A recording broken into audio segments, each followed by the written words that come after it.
So how did you get to be with Justin Johnson this day on November 17th, 2021?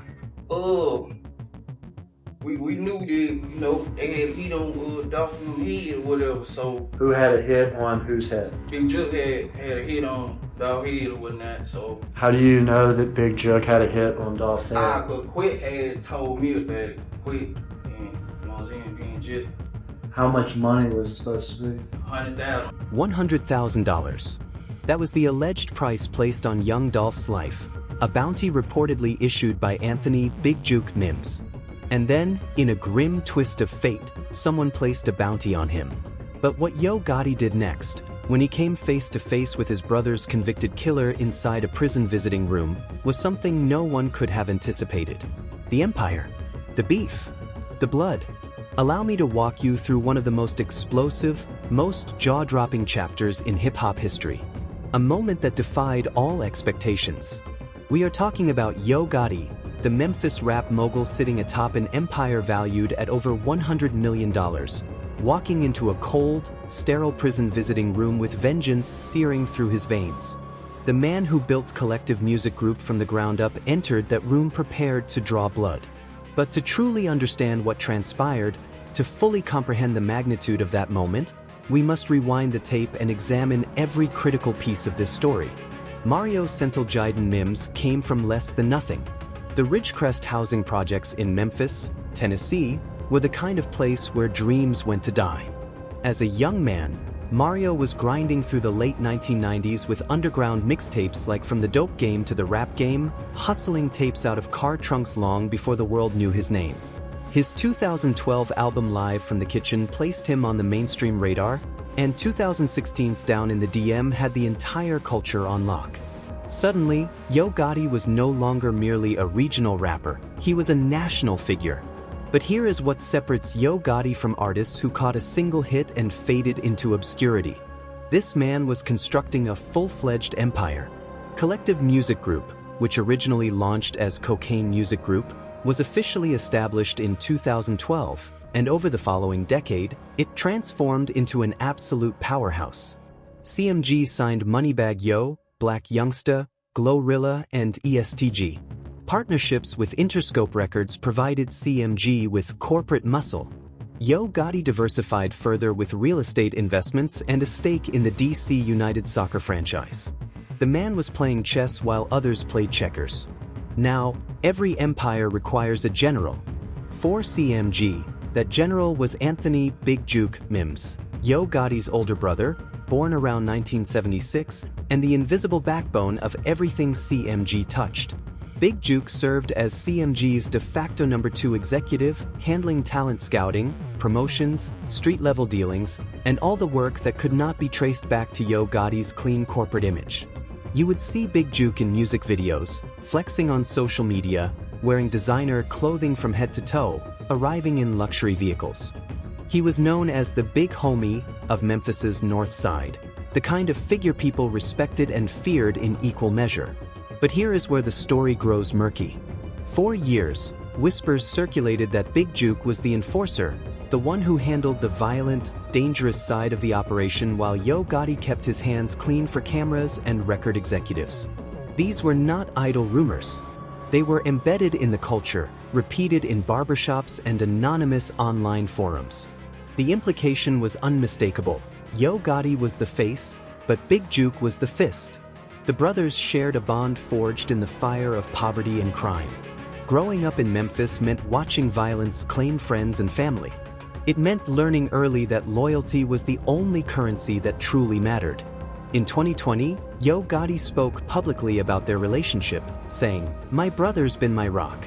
He taught me the game." Those words would eventually take on a haunting new meaning. But at that moment, they painted a portrait of two brothers who had built something together, who would ride for each other until the very end. The game Big Jook taught, however, was about to turn deadly. Enter Young Dolph, Adolph Thornton Jr., the paper route empire general who represented everything independent in Memphis rap. Dolph was not simply another rapper. He was a movement, a defiant stand against the label system. Paper Route Empire became a symbol of self-determination. The beef between CMG and PRE ignited around 2014 when Dolph allegedly turned down a CMG deal, choosing instead to remain independent. What began as a business disagreement transformed into something far more dangerous. The diss tracks started flying. Dolph's 2017 track, Play With Yo, B********* went directly at Yo Gotti's street credibility. Gotti's camp fired back with subliminal shots.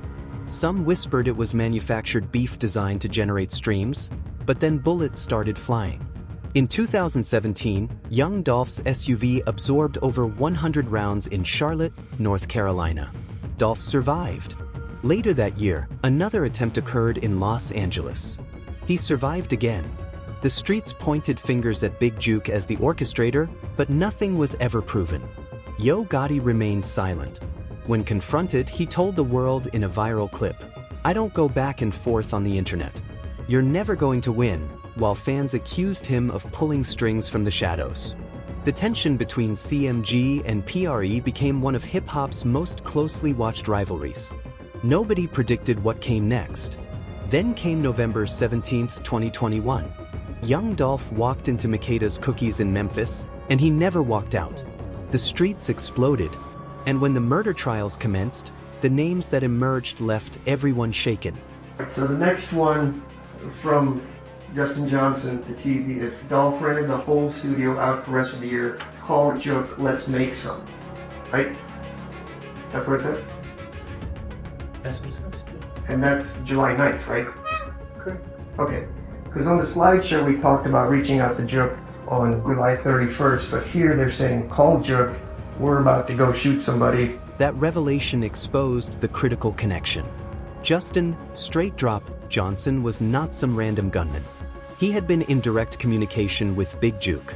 The defense attorney laid it out methodically in court.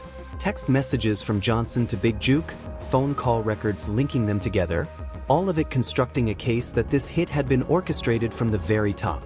It shows on 11/16/2021 at 17:37, 15 hours.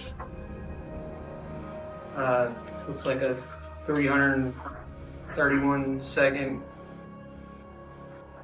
outgoing call from Justin Johnson to Anthony Mims. Right. And you did that much nicer on your slideshow. I just sort of went in and downloaded the actual CDR thing to show all the parts and lines. A 31-second call from Justin Johnson to Anthony Mims, Big Jook, on November 16, 2021, the day before Young Dolph was murdered. 5.5 minutes on the phone. What were they discussing? The prosecution painted a clear picture, but the evidence ran deeper still. The text messages revealed coded language, conversations that appeared routine on the surface but carried far more sinister implications. It's a text from Justin Johnson to Jook. He testified about that, please? Yes, Your Honor. Who are the texts from? So it's from Justin Johnson to Anthony Mims. And I know there's more than one text, but I'm concerned about the one in Memphis. I'm starting with the first one. Text messages from Justin Johnson sent directly to Big Jook. Prosecutors argued these communications demonstrated the planning and coordination of a murder-for-hire plot that would rock Memphis to its core. When the defense asked whether police had ever attempted to interview Big Jook about his connections to the suspects, the answer was telling. So we've already discussed all the hardware store and all the other stuff. With regards to Jook, did you all ever try to interview Jook? Yes. When did you try to do that? When we executed a search warrant on his phone Okay. when he was at the airport. Okay. It wasn't annotated that you had talked to anyone in the police force, a lead detective, that you guys never reached out to him. Authorities executed a search warrant on Big Jook's phone at the airport. However, according to testimony, they never properly reached out to interview him in person. The questions surrounding why Big Jook was never brought in for deeper questioning would continue to haunt this case. Then Cornelius Smith took the stand. Smith was one of the admitted shooters, and his testimony blew the case wide open. When asked how he became connected to Justin Johnson on the day of the murder, Smith delivered a bombshell. Get to be with Justin Johnson this day on November 17th, 2021. We knew that, you know, they had a hit on Dolph in the head or whatever, so Who had a hit on whose head? Big Jook had a hit on Dolph head or whatnot, so How do you know that Big Jook had a hit on Dolph's head? cause Quit had told me about it. Quit, and you know what I'm saying, being just How much money was it supposed to be? $100,000. $100,000. That was what Big Jook had allegedly placed on Young Dolph's head, a six-figure bounty that transformed the Memphis rap beef into a murder-for-hire conspiracy. Smith testified that he learned about this arrangement through Hernandez Govan, the alleged middleman who connected the shooters to the money. And you testified earlier about this, just to be clear,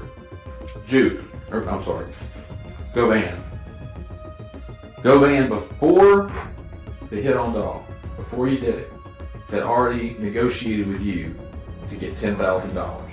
Yeah, for me, and $10,000 from just. The trials that followed Young Dolph's murder ripped open the dark underbelly of the Memphis rap scene in ways that left the entire industry shaken.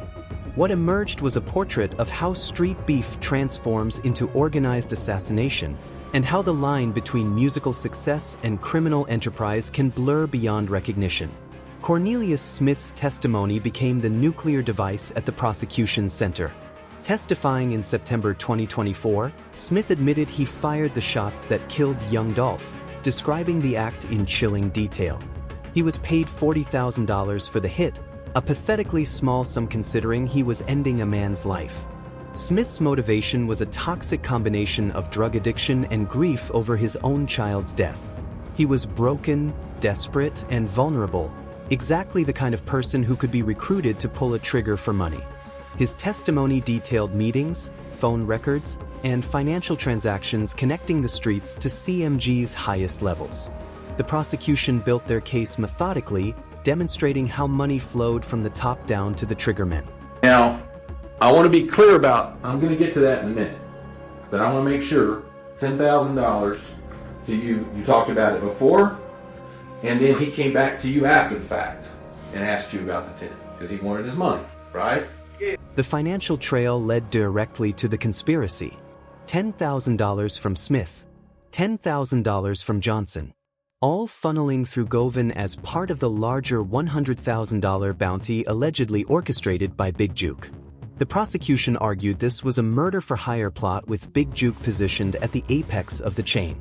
Even after Dolph lay dead, the conspirators were reportedly concerned about receiving payment. The money discussions continued even after the murder was completed and Young Dolph was cold in the ground. Everyone involved allegedly wanted their share of the blood money that had been promised, treating a man's death like a business transaction that required proper accounting and settlement.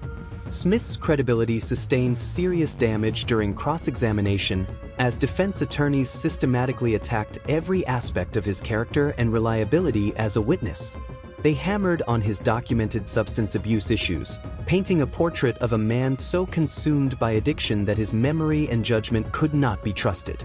They highlighted that his attorney was allegedly paid $50,000 by CMG-connected individuals, suggesting his testimony may have been shaped by the very organization he was supposedly testifying against.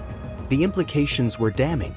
Was Smith telling the truth, or was he telling a story that protected certain people while sacrificing others?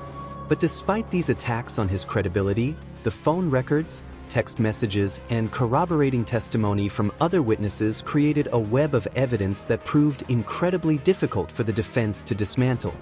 Justin "Straight Drop" Johnson's trial concluded on September 26, 2024, with a conviction that sent shockwaves through the Memphis rap community.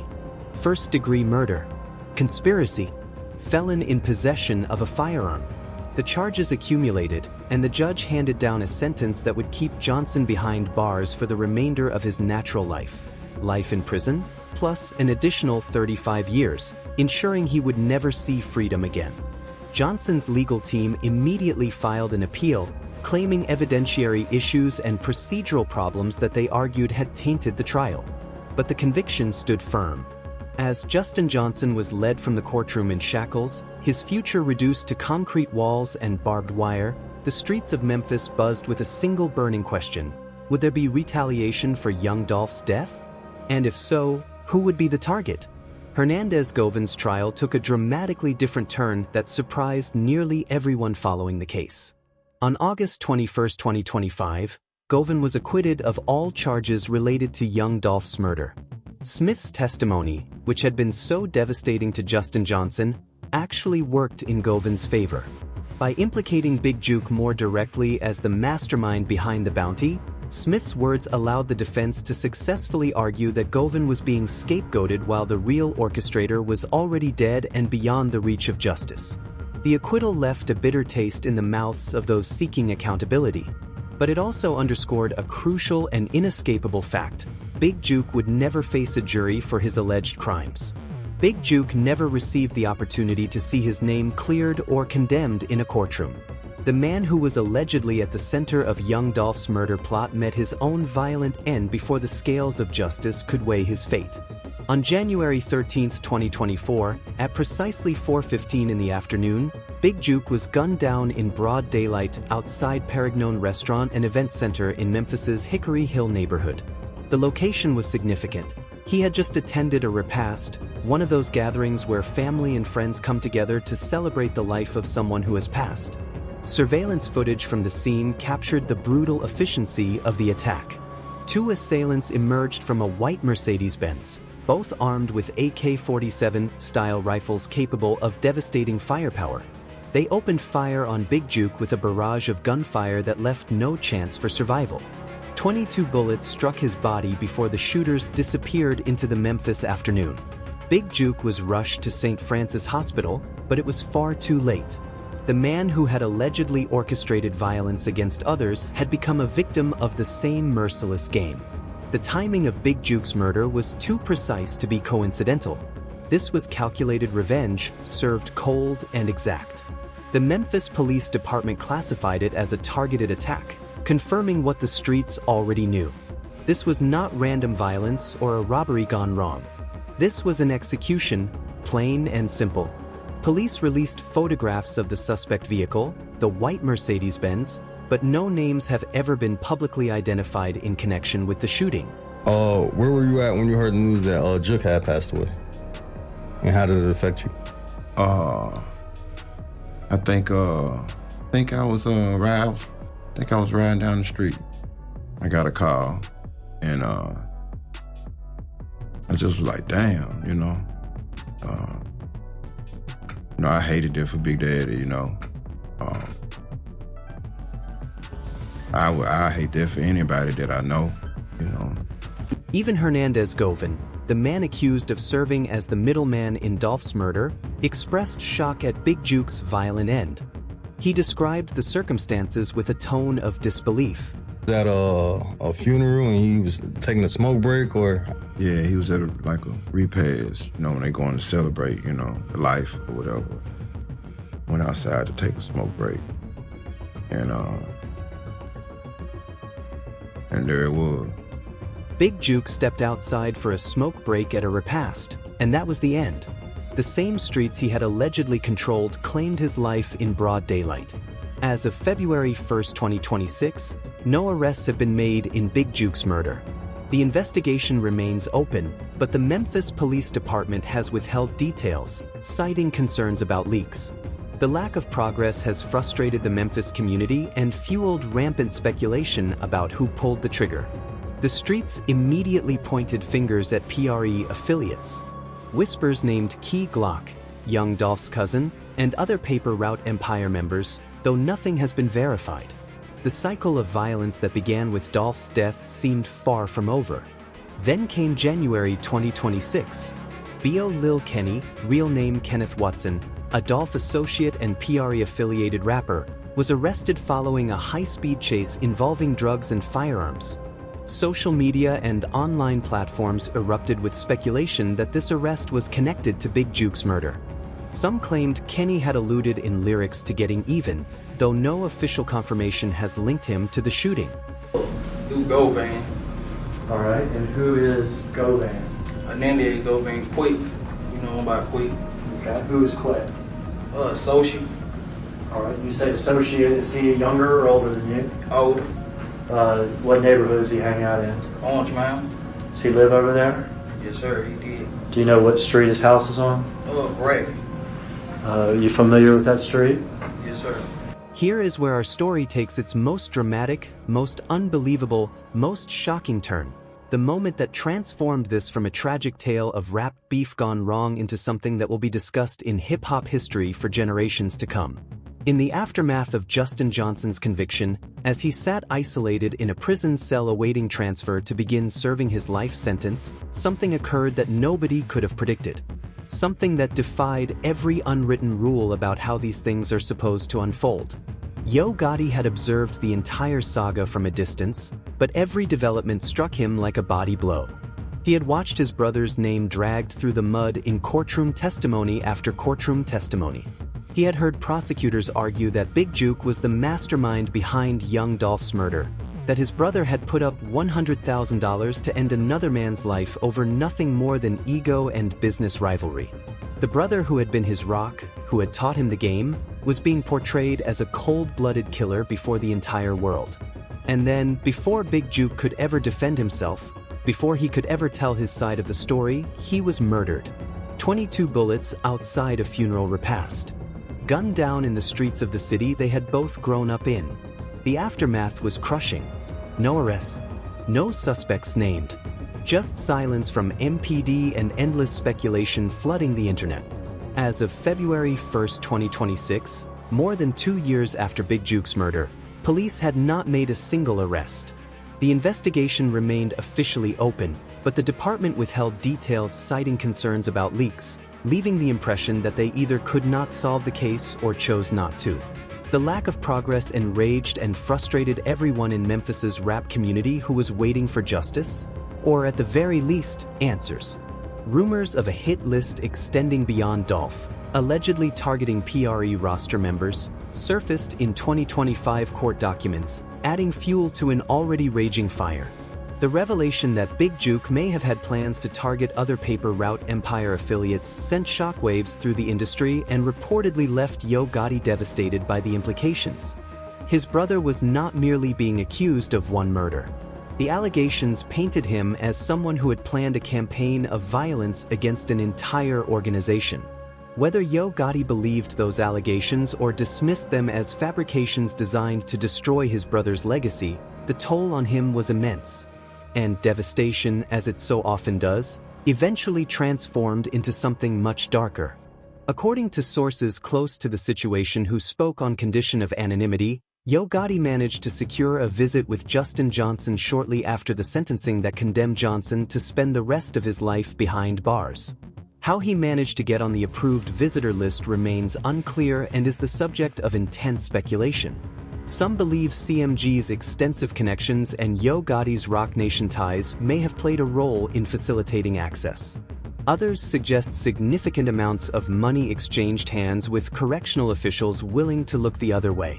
The official account remains murky, with prison authorities declining to comment on visiting protocols. What happened in that visiting room has been pieced together from fragmented witness accounts and leaked internal reports that paint a picture of confrontation and violence. Yo Gotti sat across a table from the man who had been convicted of murdering Young Dolph, the same murder allegedly orchestrated by his own brother, Big Jook. The irony of the situation was suffocating. Here was Yo Gotti, facing one of the men responsible for a killing that his own blood may have ordered. The conversation reportedly began calmly, almost civilly. Two men from Memphis, both products of the same unforgiving streets, both forever linked by the violence that had consumed their world and destroyed so many lives. Johnson reportedly spoke about his dreams of landing a CMG deal before everything went sideways, before the conspiracy swallowed him whole. Testimony during the trial had revealed that Johnson allegedly signed "We Got Him" to Big Jook after the shooting, American Sign Language communication between co-conspirators celebrating the successful execution of their murderous plan. Those words must have echoed in Yo Gotti's mind as he sat across from the man who had sent that message to his dead brother. But Yo Gotti was not there to discuss business. He was not there for reconciliation or closure or any of the remedies that grief counselors recommend. He was there for answers, burning questions that had haunted him since the day his brother was gunned down outside that restaurant. Who killed Big Jook? Who ordered the hit? Who pulled the trigger? The streets had whispered constantly about retaliation, but no names had ever surfaced publicly. Johnson was incarcerated when Big Jook was murdered, so he could not have pulled the trigger himself. But he knew the players. He knew the game. He understood how these things worked and who possessed both the motive and the means. According to accounts from those present, when Johnson refused to surrender information, or perhaps when he uttered something that pushed Yo Gotti past the breaking point, some word or phrase that disrespected Big Jook's memory, the Memphis mogul made his move. A makeshift weapon, fashioned from materials either smuggled into the visiting room or obtained from within the correctional facility itself, found its way into Gotti's hand. The man who had spent years building a legitimate empire, who had shaken hands with corporate executives and graced magazine covers, transformed in that moment into something far more primal. The attack was swift, brutal, and over almost before it began. Guards responded within seconds, their training engaging as they rushed to separate the two men. But the damage was already done. Johnson sustained multiple stab wounds to his torso before Yo Gotti was physically restrained and wrestled to the ground. Medical teams were summoned immediately, rushing to stabilize Johnson while Gotti was placed in custody, handcuffed, and escorted away from the chaos he had unleashed. The news of what transpired in that visiting room detonated across every social media platform, every news outlet, and every gossip blog within hours. The man who had built CMG into a $100 million empire, who had secured lucrative partnerships with Interscope Records and diversified his investments into professional sports and real estate, who had maintained his pristine public image for decades while his brother allegedly managed the street-level operations. That man had just committed an act of violence in a prison visiting room that would alter the course of everything.